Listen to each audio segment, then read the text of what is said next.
Bismillahirrahmanirrahim. Assalamu alaikum. Hello to dear non-Muslim brothers and sisters. आप देख रहे हैं क्रू पैक विंग्स। मेरा नाम सैयद मोइन अहमद। दोस्तों, साथियों, गाइस, आज हम बात कर रहे हैं food safety, food borne illness, prevent applications, hazards, analysis, critical control point principles.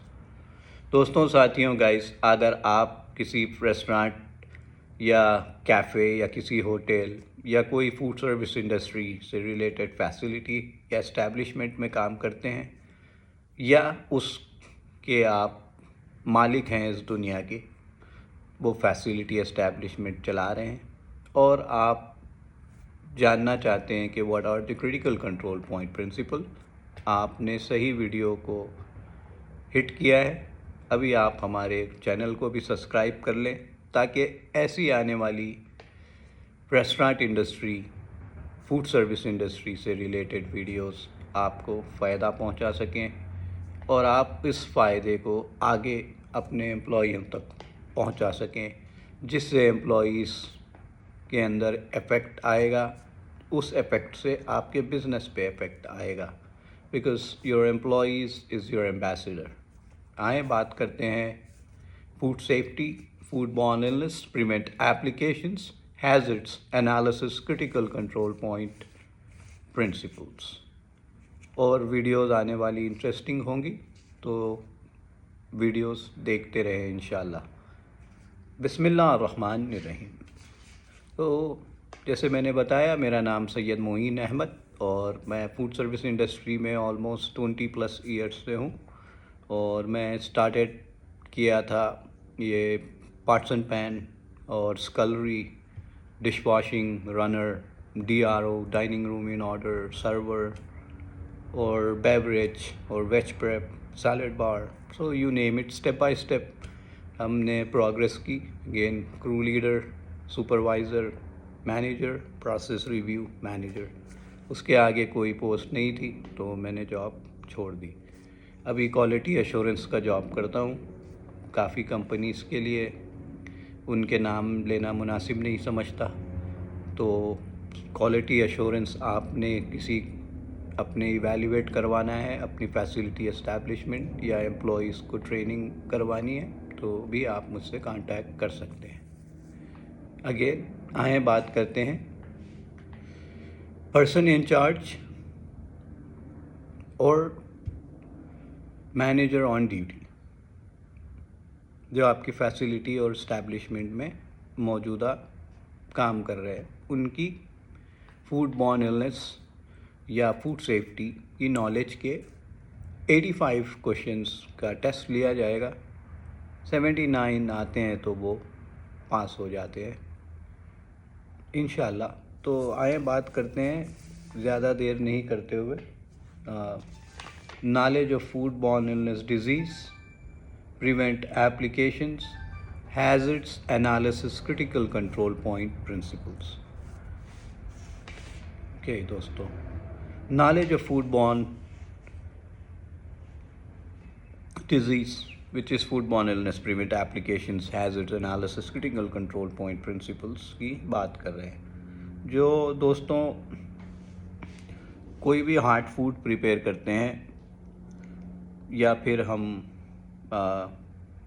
खाना बनाने के बाद उसको ठंडा करते हैं, तो उसके क्रिटिकल पॉइंट्स होते हैं। जब आप फूड को तैयार कर लें तो वो जो आपने फूड तैयार किया है वो गरम फूड आपका 2 आवर्स के अंदर वो 70 पे आ जाए, टेम्परेचर 70, और फिर उसका बाकी मज़ीद 4 आवर में वो 41 बिलो पे आ जाए।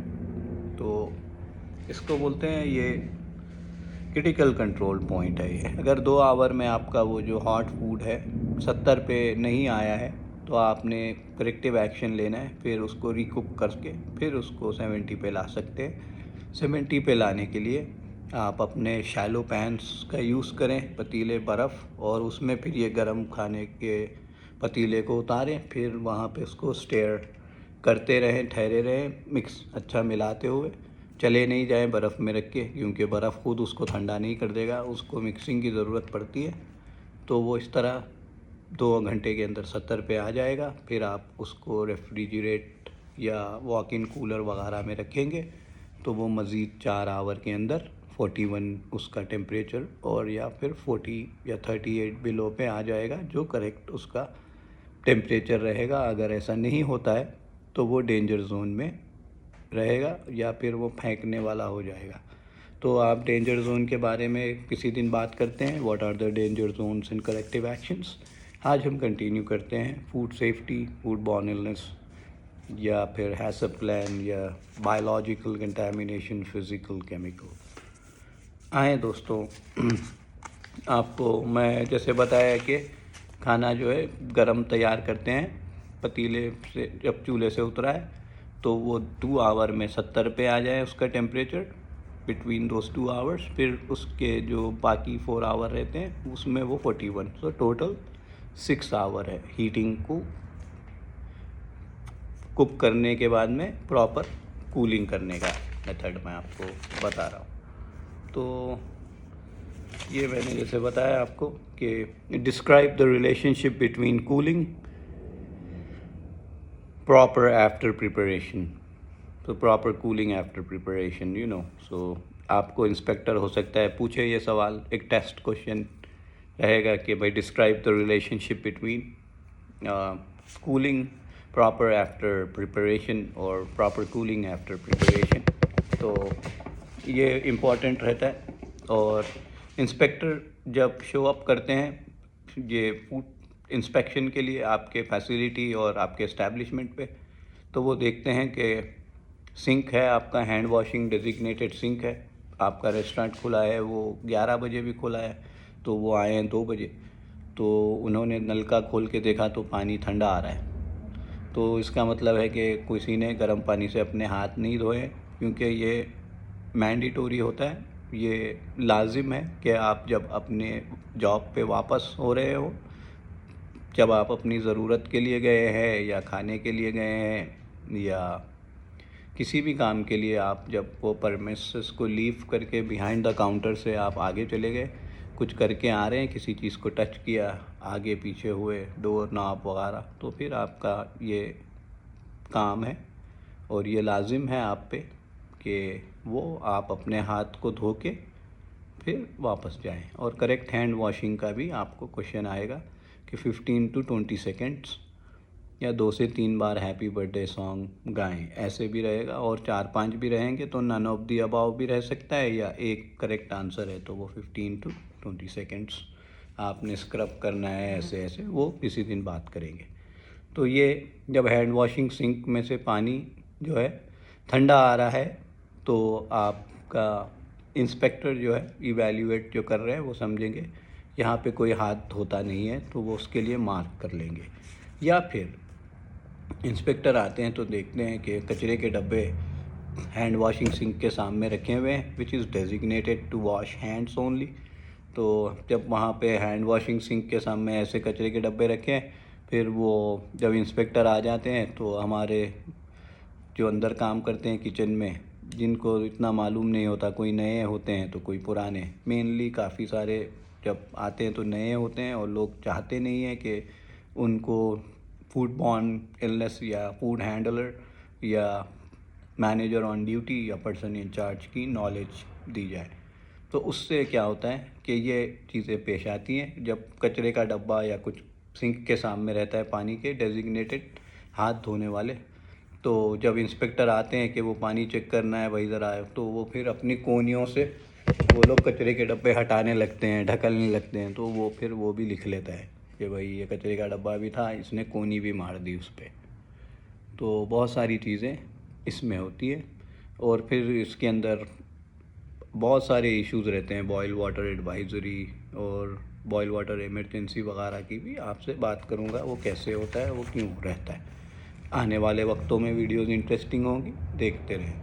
तो ये बता रहा था कि इंस्पेक्टर के आने के लिए, इवैल्यूएट के लिए चीज़ें आप हमेशा ही डेली अपने कारोबार पर ऐसे रखें कि डेली इंस्पेक्शन हो रहा है और हर आवर में इंस्पेक्शन हो रहा है। जिससे क्या है आपके कारोबार पर अपना क्लीन प्लेट का अवार्ड भी रहेगा और कांस्टेंट आप क्वालिटी सर्विस के साथ आप फूड सेफ्टी एक बिगेस्ट सेफ्टी है दोस्तों दुनिया में। Food safety is the biggest safety. और अमेरिका का क़ानून भी ये है कि अभी आफ्टर 9/11 के बाद में फूड सेफ्टी को एक स्पेशल तरजीह के साथ एक हर एम्प्लॉई को फूड बॉर्न इलनेस की नॉलेज या हैसअप प्लान की नॉलेज होनी चाहिए या फूड हैंडलर की। ऐसा जो फूड के साथ काम करते हैं उनको लाजिम है। तो ये मैं बता रहा था विच इज़ मैंडेटरी। तो अगेन के इंस्पेक्टर जब आते हैं तो स्टीम टेबल आपके पास रहता है बफ़े का। तो आप ऐसे टेबल पे खाना डाल के रखते हैं, नीचे पानी रहता है या लाइट से जल रहा है, पानी वाला होता है, तो आपका वो पानी गर्म खाने को गर्म रखता है, वो पकाता नहीं है, कुकिंग करने वाला चूल्हा नहीं है। तो अगर आपने उस पे खाने को आपने बनाया 165 पे, फिर लेके आके डाल दिया, टेम्परेचर उसका 130 वगैरह था, तो फिर वो स्टीम टेबल तो आपने करेक्ट प्री हीट किया सही टेम्परेचर पे, फिर जो खाना डाल दिया या फिर कुछ नहीं किया, तो फिर इंस्पेक्टर आ गया तो उसने देखा कि भाई यहाँ तो कुक करने के लिए डाल दिया है किसी ने खाना, यहाँ कुक होने वाली जगह थोड़ी है, टेम्परेचर नहीं मैच कर रहा है। तो वो दो चीज़ें समझेगा कि किसी ने करेक्ट प्री हीट नहीं किया टेबल को, या अगर प्री हीट किया है या जो है तो फिर खाने को सही से इंटरनल टेम्परेचर जो करेक्ट इंटरनल टेम्परेचर होता है उस पर कुक नहीं किया, जिसकी वजह से ये करेक्टिव एक्शन का और या फिर अकरेंस जो अभी आया है एग्ज़ाम्पल वो उनके सामने आया है, तो वो ऐसे देखते हैं। तो काफ़ी सारी क्रिटिकल पॉइंट्स होते हैं। तो स्टीम टेबल को पहले प्री हीट करें, फिर खाने को अपने सही से रीहीट करें या कुक करें इंटरनल टेम्परेचर करेक्ट, फिर उसके बाद में आपने इसको इस पे टेबल पे रखना है विच इज़ योर स्टीम। या फिर आपका सैलेड बार है तो मेक श्योर योर सैलेड बार का भी टेम्परेचर जो है कोल्ड हो, उससे मैच करता हो, 41 बिलो या 38, 37.1, how ever you like it, 35। तो आप डिपेंड देख के फिर उस पर डालें। 40 के ऊपर जो गया है टेम्परेचर तो वो डेंजर जोन में है, तो जो आप डाल रहे हैं वो ठंडा वो भी डेंजर जोन में आ जाएगा। तो इस तरह की चीज़ों से आपने ये देखना है और यही वो क्रिटिकल चीज़ें देखते हैं आके जो फूड के इंस्पेक्टर्स वगैरह होते हैं। वो कोई ज़्यादा खड्डे खोदना नहीं चाहते, ऊपर से आपका एग्जॉस्ट फैन सही नज़र आ गया, रेफ्रिजरेटर चीज़ें दीवार में इधर उधर नहीं लगी है, एलर्जेंस का माल और बग़ैर एलर्जी का माल मिक्स नहीं पड़ा है, या फिर कच्चा गोश्त तरकारी या फिर ब्रेड रोटी इधर उधर नहीं है, सब तरतीब वाइज है, तो आप फटाफट वो भी चले जाते हैं, इतना दिक्कत नहीं रहती है। वरना इन नॉलेज की कमी की वजह से रेस्टोरेंट ओनर्स को काफ़ी टिकट्स लगते रहते हैं, जिसकी वजह से रेस्टोरेंट ओनर्स भी अपना नाम चेंज करते रहते हैं, कभी अपनी वाइफ के नाम पे, कभी फिर अपने दामाद के नाम पे, फिर कभी बेटी के, ऐसे ऐसे। क्योंकि टिकट्स वेरी मच और फाइन जब लगता है तो बहुत तगड़ा लगता है दोस्तों। जब फूड सेफ्टी का आपके पास इन्फेक्टेड हो जाता है ना आपका जो फैसिलिटी या इस्टेब्लिशमेंट है, तो जब इंस्पेक्शन डे आता है तो you should be prepare for this type of financial damages. तो वो डैमेज नहीं आए इसके लिए मैं ये वीडियो बना रहा हूँ। थोड़ी लंबी हो रही है जिसके लिए मैं आपसे माज़रत चाहता हूँ। आप देखें, सीखें इंशाल्लाह और आपको इससे फ़ायदा पहुँचेगा। तो फिर आपने जो है दूसरों तक ये अपनी नॉलेज को पहुँचाना है जी। और सब जगह पे ऐसे चेंज आएगा तो कम्युनिटी में चेंज आएगा तो सिटी में, फिर हमारे स्टेट में और कंट्री में चेंज आएगा। फूड सेफ्टी या food borne illness prevent applications, hazards analysis, critical control point principles, ये नॉलेज सिर्फ रेस्टोरेंट या होटल इंडस्ट्री में नहीं, अपनी ज़िंदगी की अंदर भी चलती है। Because you have your kitchen और मे बी आप भी कहीं अंदर बाहर होते ही रहते हैं, तो नॉलेज होती है कि क्रॉस कंटैक्ट और cross contamination, cross connections, allergens और दूसरी चीज़ों की। तो आपके लिए भी ये फ़ायदेमंद साबित होता है कि आप कैसे वायरसेस वगैरह से बच सकते हैं या कोई वायरस वगैरह हो जाए तो आपको पता रहे कि कहाँ से हुआ है और आप उसको विसिल ब्लो कर सकें। काफ़ी लोग होते हैं कि भाई विसिल ब्लोवर नहीं रहते हैं, वो जाते हैं कहीं, वहाँ पे लिखा हुआ होता है कि भाई यहाँ पे जो है शिगेला या शिगेलोसिस का ये चल रहा है। वॉशरूम होता है ना, बच्चे जाते हैं डे केयर नर्सिंग होम, बाहर हमें हाथ वाथ नहीं धोते, नॉक पे लग जाता है इधर उधर, तो वो वायरस एक दूसरे से पास होता है। तो वो रहता है ब्रेकआउट हो गया उसका इधर करके, तो आप जब पता चले आपको तो इमीडिएटली आप स्कूल जा रहे हैं तो स्कूल में बताएं कि मैं इधर गया था, वहाँ पे ऐसा लिखा था कि ये कब फला करोना वायरस या शिगेला वायरस या कोई ब्रेकआउट हो गया, तो मैं आ सकता हूँ क्या। तो आप पहले टेस्ट कराएं अपना, फिर जाएं, वरना दूसरों को भी लग सकता है। अगर ब्रेकआउट की साइन आपने देखी है तो आपने अपने जॉब पे या अपने स्कूल या कॉलेजेस वगैरह में इन्फॉर्म करना है कि ऐसे मैंने देखा है, वहाँ मैं दानी के नर्सिंग होम गया था या बच्चों के डे केयर गया था, ऐसे ऐसे कुछ भी रहता है तो आप जाते हैं तो फिर वो दूसरों तक भी पहुंचता है। और वो कितने दिन रहता है, उसका क्या करेक्टिव एक्शन है, वो कैसे रहेगा, वो बात करेंगे। ये जो छोटे छोटे बैक्टीरियाज होते हैं सालेमनेला ऐसे, वो आपको मारते तो नहीं हैं, आपकी मौत तो नहीं होती, लेकिन आपको ऐसा फील कराते हैं कि बेहतर होता कि तुम मरे हुए होते। It don't kill you but it make you feel like you better die, you know. सो उसका ऐसा रहता है। और आज बात करते हैं 7 basic for relationship we going to talk about today. और वो है कि दोस्तों, आपके food borne illness and personal hygiene. Personal hygiene will be your attire, आपके अंडर गारमेंट, आप नहा के धो के, बात लेके, दाढ़ी बना के, बाल कटा के, नाखून आपने तराशे हुए हैं, ऐसे द ब्रश किया है, इसको पर्सनल हाइजीन कहते हैं दोस्तों। तो पर्सनल हाइजीन इज़ आपका यूनिफॉर्म और आपके बाहर से भी अंदर से भी पाकी, यानी कि तो आप वो है कि पर्सनल हाइजीन है भाई ना, पर हाइजीन से रहता है आदमी, तो वो पर्सनल हाइजीन बोलने का मतलब ही है कि अंदर के भी कपड़े, अपने स्किन से भी और ऊपर के भी चीज़ें वह सारी परफेक्ट और अलायन हैं, तो उसको personal hygiene. And you all check your personal hygiene every day. आप सारे काम करते हैं एक जगह, तो एक दूसरे को चेक करें, और एक दूसरे की तरक्की में ही आपकी तरक्की है। The more successful you are, the more successful we are, and the more money you make, the more money we make. Personal hygiene दोस्तों।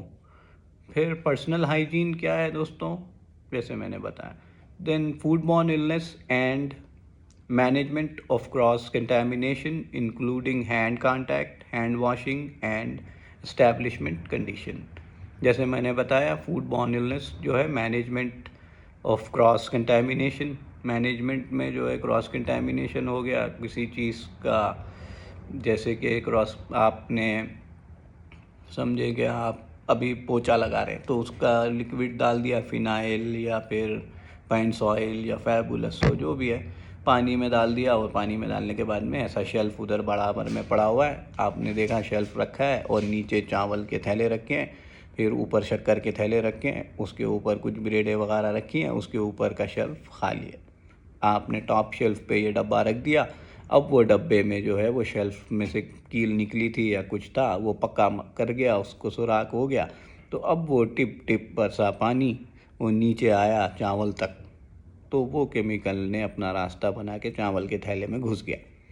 जब चावल के थैले में घुस जाता है पानी, ये केमिकल वाला, तो इसको उबालने से भी नहीं जाएगा, पानी को बॉईल करने से भी, ये ऐसा कोई नहीं है कि वो बॉईल हो जाए तो ये ख़त्म हो गया, या फिर इसको आप कुछ करते हैं तो इसका आप फिर कोई इसका वो नहीं रहता। जब आप इसको बनाते हैं, कोई खाता है, तो ये कंटेमिनेशन का सबब बनता है, यानी कि क्रॉस कंटेमिनेशन हो गया यार, इसको ना इसमें ये आ गया, ऐसे बोलते हैं ना, इसीलिए कि वो ऐसी गलतियों से आता है। या किसी ने लेबलिंग करते हैं लोग अपने किसी भी तेल के या कोई दूसरी चीज़ों के डब्बे पे तेल डाल लेते हैं और उसी में यूज़ करते रहते हैं। अब आप लेके आते हैं वो असली वाला डब्बा, जैसे ग्रीस का डब्बा या फिर डिक्रीज़र का, तो उसमें डाल के आप अपना मार रहे हो तेल बर्गर पैटियों पे। जब आप लेके आते हो अपना असली में डिक्रीज़र जब ख़त्म हो जाता है तो वहाँ पे रखा रहता है, लड़का तवे पे ठहरा रहता है। अब ये ख़त्म हो जाता है तो वो ये रख के असली वाला लेके पैटियों पे मार के बर्गर लपट के दे देता है। तो फिर लपट के देता है तो वो खाते हैं तो उनका मुंह जल जाता है, क्योंकि उन्होंने तो डिक्रीज़र खा लिया है। तो इसको बोलते हैं क्रॉस कंटेमिनेशन। ताकि वो जो डब्बे हैं वो भी लेबल रखें और उसमें जो चीज़ है उसका नाम उस पर रहे और डेट जब डाली है और जब एक्सपायर हो रहा है वो भी उस पर रहे, तो अच्छा रहता है। अगर आप ऐसा कोई डिक्रीज़र वगैरह का डब्बा यूज़ करते हैं कहीं भी कुछ भी मारने के लिए तो केयरफुल रहें, कंटेमिनेशन का सबब बन सकता है। तो ये बता रहा था। फिर इंक्लूडिंग हैंड कांटेक्ट से भी ये क्रॉस कंटेमिनेशन होते हैं। हैंड वॉशिंग प्रॉपर नहीं हो तो भी होते हैं। एस्टैब्लिशमेंट कंडीशन, जैसे कि कोई वॉशरूम गए और हाथ वाथ नहीं धोए, वो वापस आ रहे, नॉब पकड़ लिया, बाहर आ गए, फिर आप गए, आपने अच्छे तरीके से सब किया, फिर आप बाहर निकलते वक्त वो नॉब पकड़े, फिर आप बाहर आ गए, अब आप खाना खाने के लिए टेबल पे बैठ गए, खाना खा रहे हैं, तो वो जो वहाँ वॉशरूम के नॉब पे था वो रेसिपी में भी आ गया, आपके खाने में भी आ गया।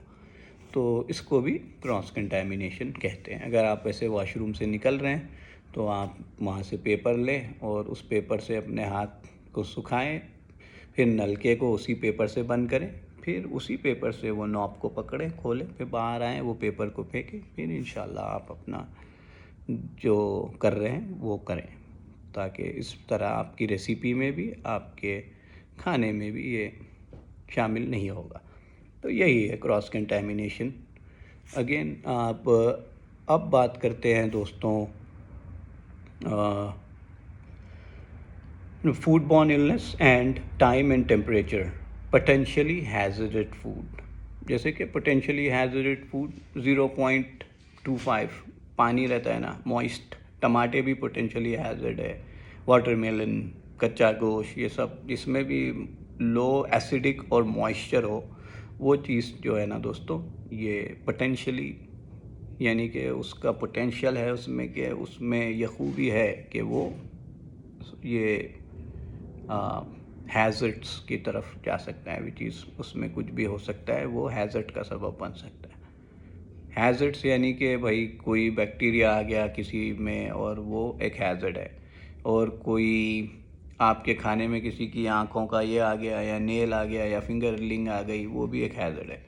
अगर मैंने आपके खाने पे खांस दिया या थूक दिया या छींक दिया, वो भी एक हैज़र्ड है। सो मेनी हैज़र्ड्स रहते हैं। उसको क्रिटिकल कैसे कंट्रोल करते हैं प्रिंसिपल्स को, वो एक मेरा काम है। मैं बैठता हूँ तो लोगों को देखता हूँ कि कोई ऐसे टच करता है तो मैं उसको बोलता हूँ ग्लव्स चेंज कर ले, ताकि वो फूड तक नहीं पहुँचे।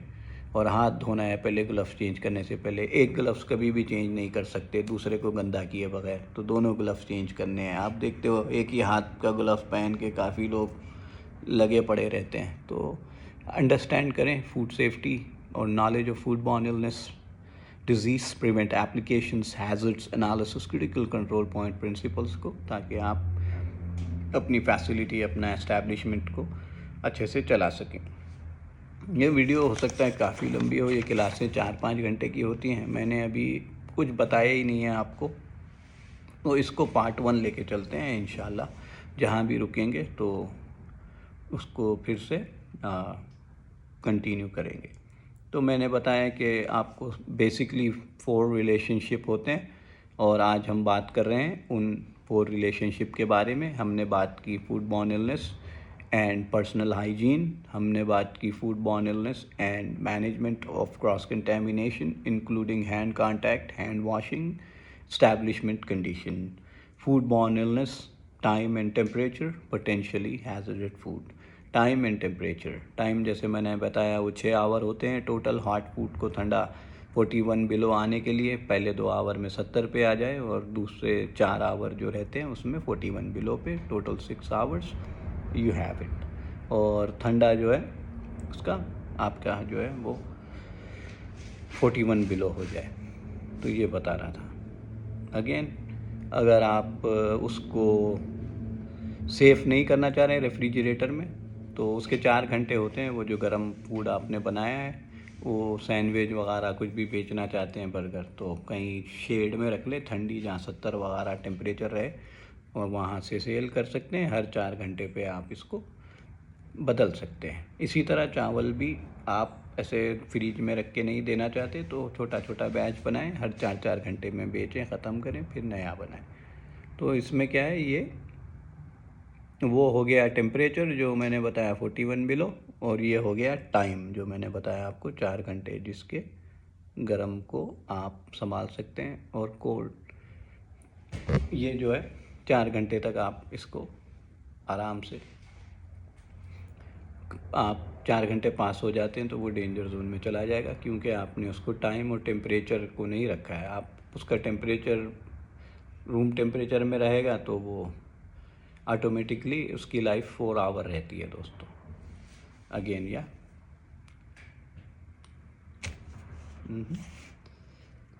तो यही है बस, कि आपने टाइम एंड टेम्परेचर, जैसे मैंने बताया, time which is 41 below for your saving, आप उसको रख रहे हैं 7 दिन की लेबलिंग डेट मार्किंग करके, ताकि उसमें लिस्ट्रिया ग्रो हो जाता है 7 दिन के बाद। और अगर आप ये कर रहे हैं कि इमीडिएट, तो 4 आवर तक उसकी रहती है, उसके बाद में वो डेंजर जोन की तरफ चला जाता है। जो रेगुलरली कहीं छाँव में आपने शेड में खाना रखा है ट्रेस के अंदर, और बनाया आपने समझें 12 बजे, तो जब आपने उसको लगाया 12 बजे, तो उससे आप 4 घंटे काउंट कर लें, फिर उसके बाद में वो डेंजर जोन में रहेगा। अगर इंस्पेक्टर पूछे कब आपने लगाया, तो 4 घंटे के अंदर का टाइम बताएं। अगर ऊपर का बता देते हैं तो वो फिर उसको डिस्कार्ड करके नया वाला भरो बोलेगा।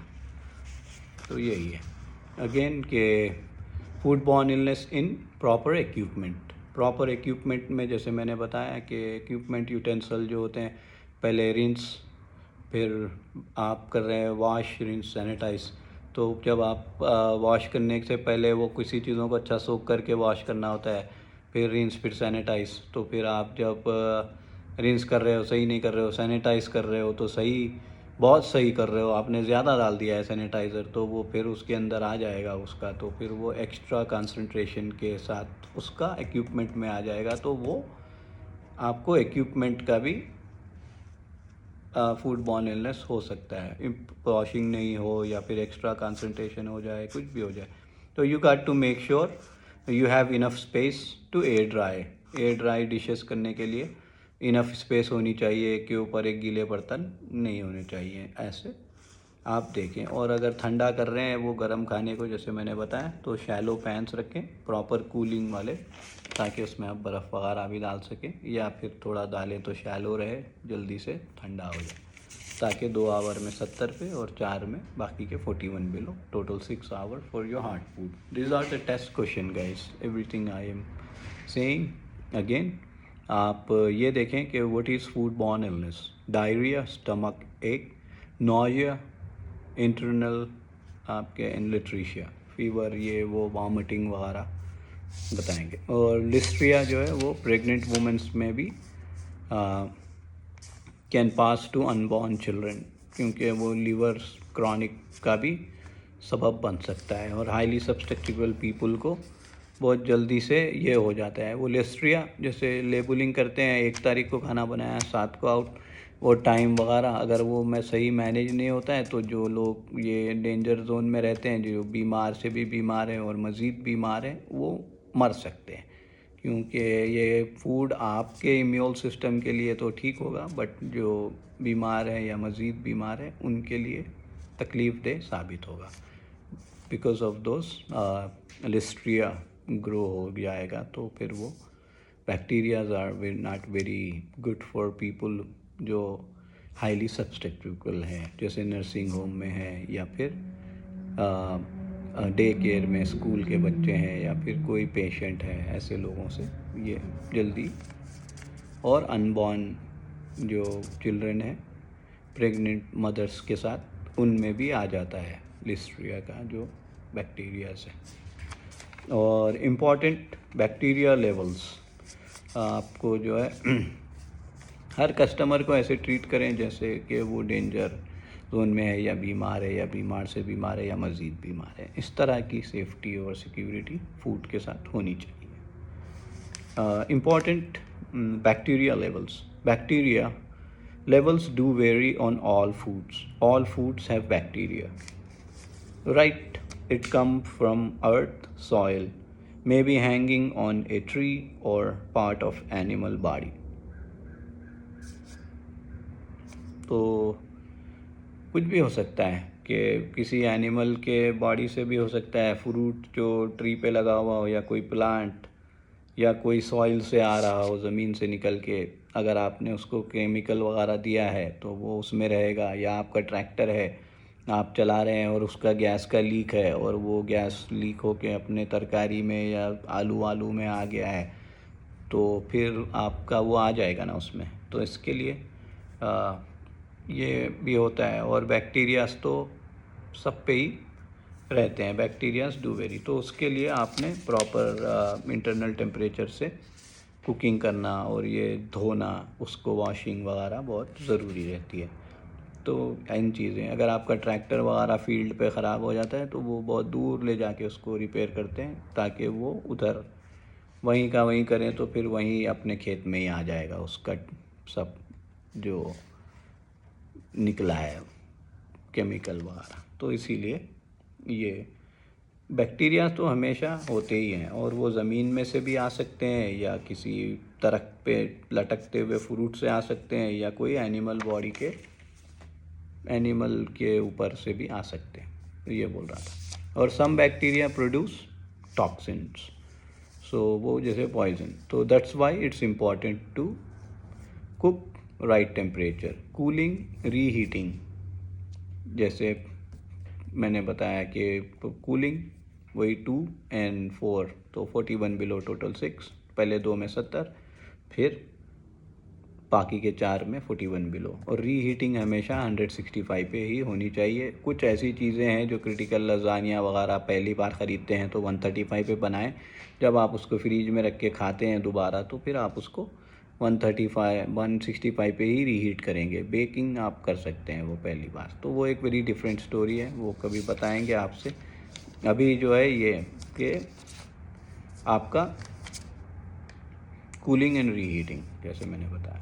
फिर all humans have bacterias too, तो हर इंसान के ऊपर भी बैक्टीरिया होते हैं। तो हम लोगों को भी मेक श्योर करना चाहिए कि हम हमारे हाथ साफ धोते रहें, हमारी नाइफ़ और हमारे कटिंग बोर्ड्स वगैरह हर 4-4 घंटे के अंदर धोते रहें, ताकि हम जो है रिड्यूस करें ये अपने बैक्टीरियाज और कंटेमिनेशंस और वायरसेस वगैरह को या फूड बॉर्न इलनेस को।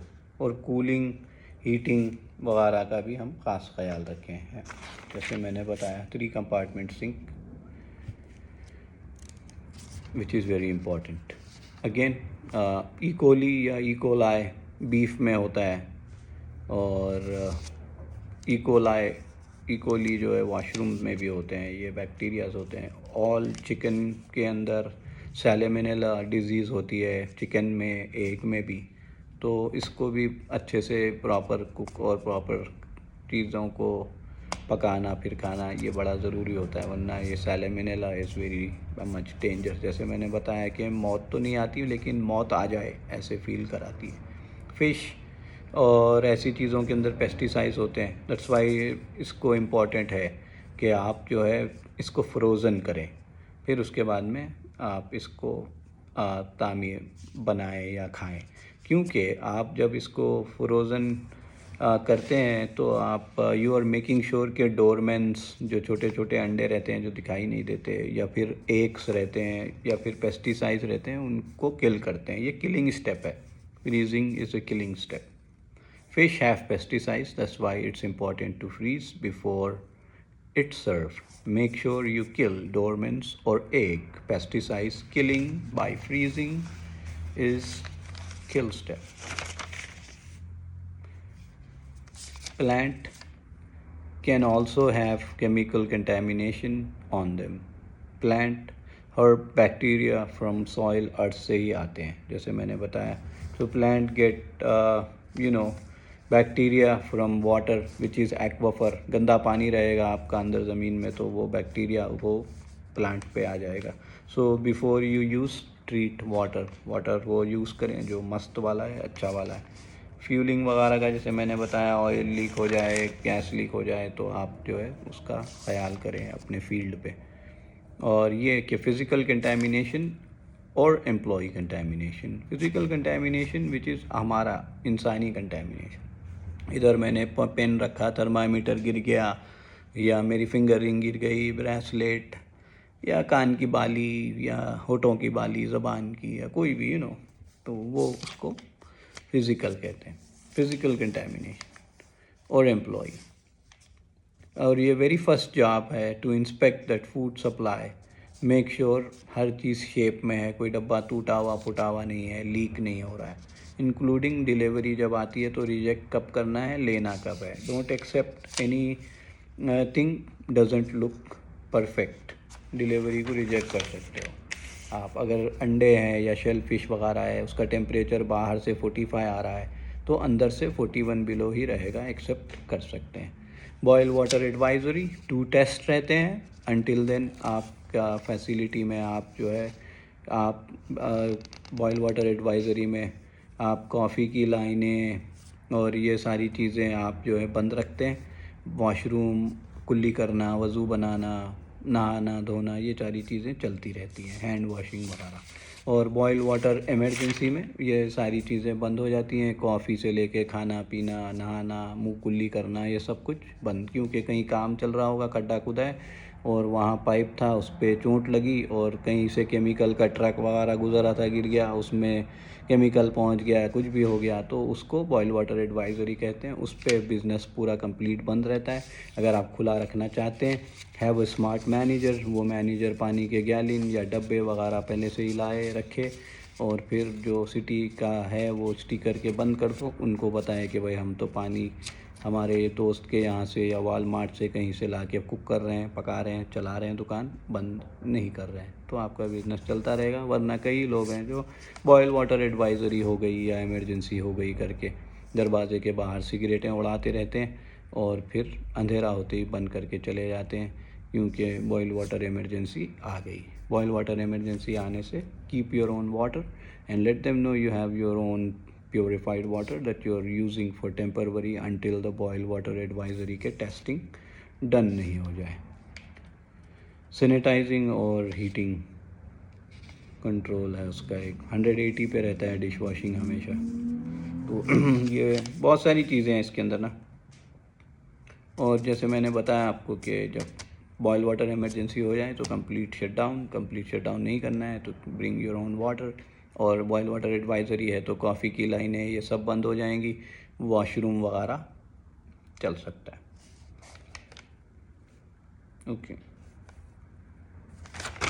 ओके एक्सपायरेशन डेट जो है, इट डजंट मीन चीज़ें एक्सपायर हो गई हैं, वो शेल्फ़ की डेट होती है। अगर आपके पास कोई टूना वगैरह है जो अब एक्सपायर होने वाला है 2 दिन में, तो आज आप उसको फ्रीज़ करके 1 महीने के बाद भी उसको खोल के इस्तेमाल कर सकते हैं। जब आप खोलेंगे तो वो 1 टाइम यूज़ ही रहेगा और फिर उसके बाद आपको फेंकना पड़ेगा जो बच जाए, इसीलिए पूरा यूज़ करना पड़ेगा। 1 टाइम यूज़ ओनली। माइक्रोवेव चीज़ कोई करते हैं वो भी 1 टाइम यूज़ रहती है। अभी माइक्रोवेव करें खाएं, फ्रिज में रखें, फिर माइक्रोवेव करें खाएं, बच जाएगा, रखें खाएं, तो आप बीमार हो जाएंगे। ये बता रहा था कि again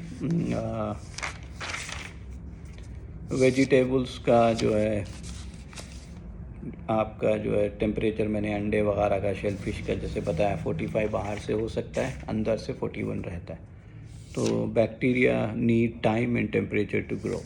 human body is perfect 98.3 room temperature and 41 और हायर और 135 बिलो बैक्टीरिया को रैपिडली तेज़ ग्रो होने के लिए। अगर बैक्टीरिया ठंडा है, आपका कूलर ख़राब है और उसमें चीज़ें पड़ी हुई हैं रेफ्रिजरेटर में और उसका टेम्परेचर 41 से ऊपर चला गया है, तो आपकी चीज़ें ख़राब हो रही हैं और डेंजर जोन में चला गया है, बैक्टीरिया रैपिडली ग्रो होगा। और अगर आपका गर्म खाना वगैरह है और वो 135 के नीचे चला गया स्टीम टेबल, जैसे मैंने बताया उसका टेम्परेचर, तो वो डेंजर जोन में जा रहा है, विच इज़ वेरी मच। उसको हाई होना चाहिए गर्म खाने को, टेम्परेचर को 135 अबव स्टीम टेबल को, और जो ठंडा टेबल है आपने खीर या गुलाब जामुन या रसमलाई है कुछ रखी हुई है, उसका 41 बिलो होना चाहिए वो टेबल का टेम्परेचर, वरना आपको मैंने बताया वो 4 घंटे तक चलेगा, उसके बाद में उसमें ऐसे बैक्टीरियाज पैदा हो जाएंगे वो बाहर रहने से, और फ्रिज में 7 दिन तक रहेगा। फ्रिज में रहने से 7 दिन उसके बाद ऐसे बैक्टीरिया पैदा हो जाएंगे जिसको लिस्ट्रिया कहते हैं। जैसे मैंने बताया लिस्ट्रिया जो है वो प्रेग्नेंट अनबॉर्न वुमेंस के बच्चों में भी आ जाता है और क्रॉनिक पेन का सबब रहता है।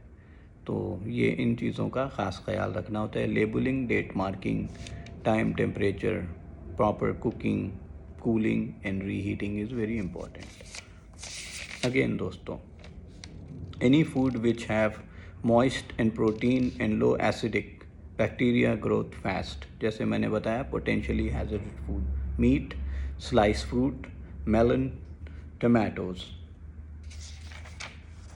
स्लो कुकिंग जो करते हैं ना, पहले लोग रात भर खाना डाल दे के उसमें सुबह में निकाल के डन बोलते हैं, वो अभी सिटी में ये मना करता है फूड सेफ्टी, बोलता है 4 आवर में आपकी कुकिंग पूरी डन हो जानी चाहिए परफेक्ट, और उससे ज़्यादा नहीं जाना चाहिए टाइम कुकिंग के लिए। 4 hour is the time finish. 4 hour में आप बेक करें, आप स्लो कुक करें, जो भी करें डन करें, ये फूड सेफ्टी बताता है।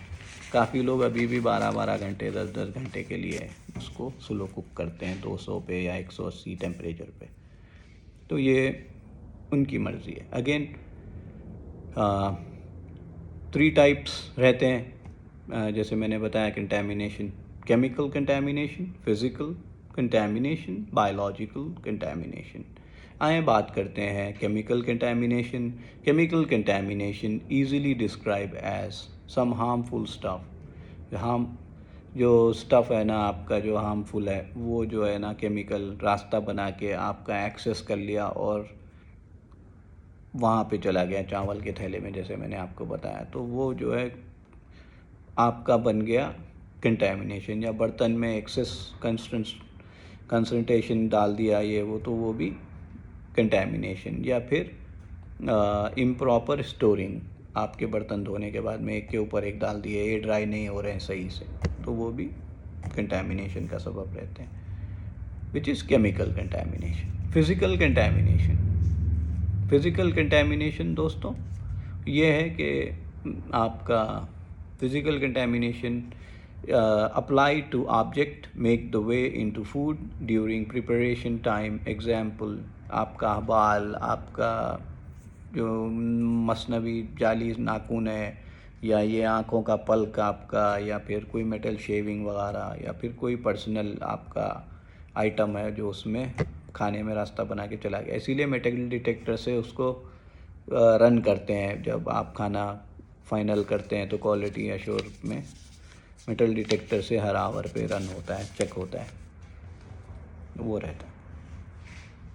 बड़े कंपनियों में होता है, अगर आप छोटे हैं तो आप ये विजुअल इंस्पेक्शन भी रहता है, या इन चीज़ों का ख्याल कराएं एम्प्लॉइयों को, ताकि ऐसी चीज़ें किचन में ही नहीं आए, तो किचन में नहीं आएंगी तो खाने में या किसी के टेबल पे नहीं आएंगी, या किसी के घर पे नहीं चली जाएंगी पैकिंग होके। तो ये रहा कि फ़िज़िकल कंटेमिनेशन। फिर बायोलॉजिकल कंटेमिनेशन, ये हम लोग ज़्यादा फोकस इसी पे करते हैं, जैसे मैंने बताया किसी ने छींक मार दिया, खांस दिया, थूक दिया, ये सारी चीज़ें बायोलॉजिकल में आती हैं। Biological contamination is we focus on anything else. Biological contamination small and microscopic, दिख भी नहीं सकते microscopic organism, bacterias, viruses, pesticides, pathogens, fungi and yeast. तो ये चीज़ें मैंने बताया माइक्रोस्कोपिक ऑर्गेनिज्म होते हैं, जो बैक्टीरियाज होते हैं, वायरसेस होते हैं, पेस्टिसाइड्स, पैथोजेंस होते हैं, ब्लड बॉर्न होते हैं, ब्लड में रहते हैं पैथोजेंस, और पेस्टिसाइड्स का तो आपको पता ही है, और फंगाइल, फंगस वगैरह, और ईस्ट। तो ये जो है बायोलॉजिकल कंटेमिनेशन है। बायोलॉजिकल कंटेमिनेशन आप बोलें अपने के biological contamination small and microscopic organism, bacteria, viruses, pesticides, pathogens, fungi and yeast. Fat term, bacteria. FAT TOM उसको बोलते हैं low acidic and potentially hazard food, जैसे मैंने बताया कि मॉइस्ट और एसिडिक रहे, उसको फैट टॉम कहते हैं दोस्तों, जो जल्दी ख़राब होने वाला खाना है। बैक्टीरिया के जो है सिंगल जोन होता है, और bacteria can grow anywhere. Bacteria doesn't need human और animal to reproduce. Hepatitis A norovirus easily spread होता है, और हेपेटाइटिस नूरोवायरस जो है इसको क्रूज शिप वायरस भी कहते हैं। एक सिक्कों से जो लोग लॉन्ड्री करते हैं ना डाल के, तो शिप में सोल्जर ऐसे इसका लेके डालते रहते हैं सबको, तो फिर उनके सिक्के उनके पास आते हैं, उनके तो नूरो वायरस शिप में या नेवी वगैरह में पाया जाता था, तो इसीलिए नूरो वायरस को क्रूज शिप वायरस भी कहते हैं। और सोल्जरों में नूरो वायरस का वहाँ से ही हमने सुना है, और जो भी टीचर्स या फूड सेफ्टी मास्टर्स बताते हैं उनको नॉलेज ज़रूर होती है कि norovirus which is cruise ship. So norovirus is like pass होता है, एक दूसरे से स्प्रेड होता है ईजीली। तो और हेपेटाइटिस ए भी, ए जो है ना हेपेटाइटिस ए वो भी और नूरो वायरस दोनों स्प्रेड होते हैं बहुत जल्दी। हेपेटाइटिस बी हो जाए, सी हो जाए, और कुछ भी दूसरे तीसरे हैं, वो जो है अपने वो नहीं है। थक गया हूँ लग रहा है मैं थोड़ा सा ना, अभी ठंडे में काम करता हूँ, वो कोल्ड टेम्परेचर्स में टेम्परेचर और फिर सारा टेस्टिंग वगैरह करता हूँ, तो इस तरह उसका असर रहता है दोस्तों। तो माज़रत है अगर आपको थका हुआ या टायर्ड या फिर कोई ऐसे लग रहा है, तो I am more willing to continue right now इंशाल्लाह। तो आए बात करते हैं नूरो वायरस ईज़िली स्प्रेड होता है, और hepatitis A B C D G H ये वो सब नहीं होते हैं, वो कोई भी उसका कंसर्न नहीं है फूडबॉर्न इलनेस से। Okay, pesticides are on fish, pork, seafood, fruit के अंदर होते हैं, और time temperature control TTC। Okay, potentially hazard food TTC, जैसे मैंने बताया FAT TOM stand for oxygen. Stamp आपका जो है उसके अंदर ऑक्सीजन रहेगा, जैसे मैंने बताया मॉइस्चर, फिर एसिडिक रहेगा, तो उसके लिए आपका जो है मॉइस्ट उसके अंदर 1.0 या फिर 0.25 और हायर, जैसे मैंने बताया था आपको। ये एग्ज़ाम का क्वेश्चन रहेगा। इसके अंदर फैट टॉम में जो है लो एसिडिक क्या है 1.0 और 0.25 और हायर। Low acidic protein slow moist food रहते हैं ये, तो चावल भी हो सकता है। बाइटोलिज्म जो है वो क्या होता है, बाइटोलिज्म एग्जिस्ट करता है सॉइल में, और बाइटोलिज्म वो जब आ जाता है जब आप पोटैटो वगैरह वॉश नहीं करते हैं, वैसे ही उसको कुक करके खा लेते हैं बगैर प्रोड्यूस को। तो wash well basically. E coli in beef में रहता है, मिल्क में, जूस में जो अनपास्चराइज रहे हैं, जैसे मैंने बताया ई कोली या ई कोलाई इसको कहते हैं। तो अनबॉर्न चिल्ड्रंस में जैसे मैंने बताया लिस्ट्रिया आ जाता है, उसके सिम्टम्स होते हैं फीवर, वॉमिटिंग, डायरिया, मसल एक और नॉजिया। और दिस वाई जो है लेबलिंग और डेट मार्किंग बहुत इम्पॉर्टेंट होती है। बिग 5 जो है वो मेक श्योर एम्प्लॉई जो अब आपके काम पे आते हैं तो वो काम पे आए। एम्प्लॉयज़ जब काम पे आते हैं तो वो मेक श्योर करें कि वो काम पे आए। और फ़ोन कॉल आ रहा है यार। और ये कि आपने हमेशा जो है एक सर पे टोपी पहननी है, वो सब बातें uniform issue, uniform coordinator, uniform policy में बताऊंगा इंशाल्लाह। तो जूते आपके स्लिप नहीं हो, आप गिरे नहीं, नॉन स्केट रहें, स्लिप रेजिस्टेंट वैसे वाले पहने। और दूसरी तीसरी चीज़ें फिंगर नेल्स जाली नहीं रखें, जैसे मैंने आपको बताया। और भी इसके अंदर है कि आप अगर कोई चीज़ बनाते हो तो कैसे बनाओगे, क्रिटिकल कंट्रोल पॉइंट्स हैं बहुत सारे। आउट ऑफ वर्क किस में कितने कितने दिन रहते हैं ये आपको मैं बताऊं। बिग 5 किसको बोलते हैं? टाइफॉइड 14 डेज़ काम के बाहर रहेंगे। शिगेला काम से बाहर 3 दिन रहेंगे। नोरोवायरस 48 आवर्स काम से बाहर रहेंगे। इकोलाई और इकोली 3 दिन काम से बाहर रहेंगे। हेपेटाइटिस ए 30 डेज़ आप काम से बाहर रहेंगे। मेरे वीडियो भी और मेरी वीडियो भी और मेरी बैटरी भी, दोनों की भी जो है ये कैपेसिटी ख़त्म हो रही है।